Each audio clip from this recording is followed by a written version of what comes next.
You ask Tiger to solve. This deals with linear equations with one unknown. The final result is s equals -1. Let's solve it step by step. Group all s terms on the left side of the equation. Subtract s from both sides.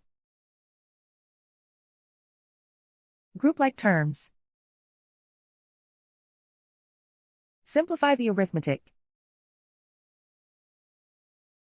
Group like terms. Simplify the arithmetic. Group all constants on the right side of the equation. Subtract 8 from both sides. Simplify the arithmetic.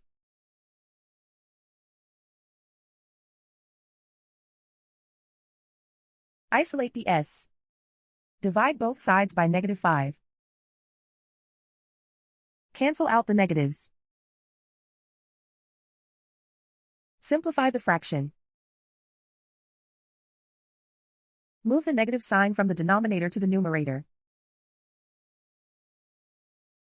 Simplify the fraction. And so the final result is s equals -1.